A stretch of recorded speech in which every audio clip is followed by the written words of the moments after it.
ஆக்சுவலா பணம் பண்றதுக்கு மூணே விஷயம் தான் தேவை. அதை டீடைல்டா தெரிஞ்சுக்க இந்த வீடியோவை கடைசி வரைக்கும் பாருங்க. நம்ம தூங்கிட்டு இருக்க போதும் நமக்காக ஏதோ ஒரு விஷயம் பணத்தை ஜெனரேட் பண்ணுச்சுனாதான் அதை தான் ரியல் ஃபார்ம் ஆஃப் வெல்த்னு சொல்லுவாங்க. எல்லா பெரிய ஆட்களும் இதை சொல்லியிருப்பாங்க. ஆனா நவல் ரவிகாந்த் இதுக்கு 3 பாயிண்ட் சொல்யூஷனுமே கொடுக்குறாரு. அதாவது 3 விஷயம் பண்ணோம்னா பணம் அதிகமா நம்மளுக்கு வரும். முதல் விஷயம் ஸ்பெசிபிக் நாலேஜ் இருக்கணும். அதாவது ஸ்பெசிபிக் நாலேஜ் சொல்லும் போது அந்த விஷயத்தை யாரும் நமக்கு ட்ரெயின்லாம் பண்ண முடியாது. நமக்குள்ளேயே ஏதோ ஒரு கியூரியாசிட்டியோ இல்ல நமக்கு பிடிச்ச இல்ல நல்லா வரக்கூடிய விஷயம் ஒன்று இருக்கும். இப்போ உதாரணத்துக்கு எல்லா கிளாஸ்லயும் ஒரு பையன் இருப்பான். அவங்க கிட்ட காம்ப்ளெக்ஸான டாபிக்கே கொடுத்தாலும் ரொம்ப சிம்பிளா எல்லாருக்கும் புரியுற மாதிரி அவனால எக்ஸ்பிளைன் பண்ண முடியும். இது அவனுக்கு யாரும் ட்ரெயின்லாம் பண்ணல. அவனுக்கா ஸ்பெசிஃபிக்கா இருக்கக்கூடிய ஒரு ஸ்கில், அதுல அவன் கியூரியஸா இருந்து அந்த மாதிரி ஒரு வேலையை பர்சூ பண்ணா அதிகமான பணம் அவனால் பண்ண முடியும். அதே மாதிரி உங்களுக்குன்னு சொல்லிட்டு ஸ்பெசிஃபிக்கா ஏதோ ஒரு ஸ்கில் இருக்கும், அதை எடுத்து பர்சூ பண்றது ரொம்பவுமே இம்பார்ட்டன்ட். அப்படி பண்றதுனால உங்களை யாருமே தோக்கடிக்க முடியாது. அது ரொம்ப ஸ்பெஷலா நீங்க மட்டும் தான் இருப்பீங்க. ரெண்டாவது விஷயம் அக்கௌண்டபிலிட்டி. நம்ம பண்ணக்கூடிய விஷயத்துக்குலாம் எவ்வளவுக்கு எவ்வளவு நம்ம பொறுப்பு எடுக்கிறோமோ அதுக்கேற்ற மாதிரியான செல்வம் நம்மளுக்கு சேரும். இப்போ சிம்பிளா யோசிச்சு பாருங்க. நீங்க வேலை செய்யற இடத்துல உங்க மேனேஜருக்கோ இல்ல சீனியர் டைரக்டருக்கோ பேர் வந்தாலும் சரி கெட்ட பேர் வந்தாலும் சரி அவங்க தான் அதிகமா எடுக்கிற மாதிரி இருக்கும். அதே மாதிரி நம்மளை விட அதிகமான வருமானமும் அவங்களுக்கு தான் கொடுக்கப்படும். அதே கம்பெனியோட ஓனருக்கு போனீங்கன்னா கம்பெனியை உருவாக்கி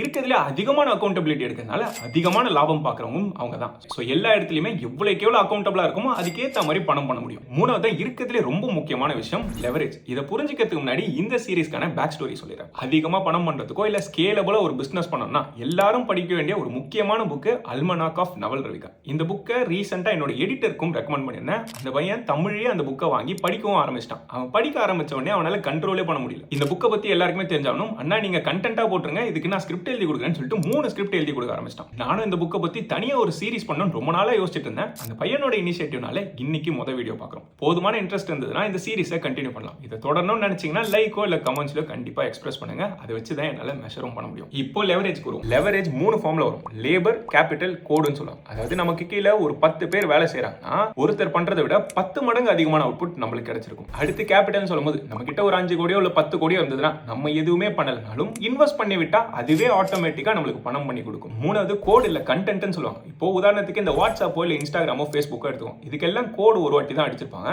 ஆனால் லட்சக்கணக்கிலோ இல்ல கோடிக்கணக்கான மக்கள் அதை யூஸ் பண்ண முடியும். ஸ்கேலபிளாவும் இருக்கும். இந்த லெவரேஜ்ன்றது மட்டுமே ஒரு டீப்பான கான்செப்ட். இதை பத்தி டீடைல்டா தெரிஞ்சுக்கணும்னு நினைச்சீங்கன்னா எல்என் கமெண்ட் பண்ணுங்க. போதுமான இன்ட்ரெஸ்ட் இருந்ததுன்னா ஃபாலோ வீடியோ பண்ணலாம்.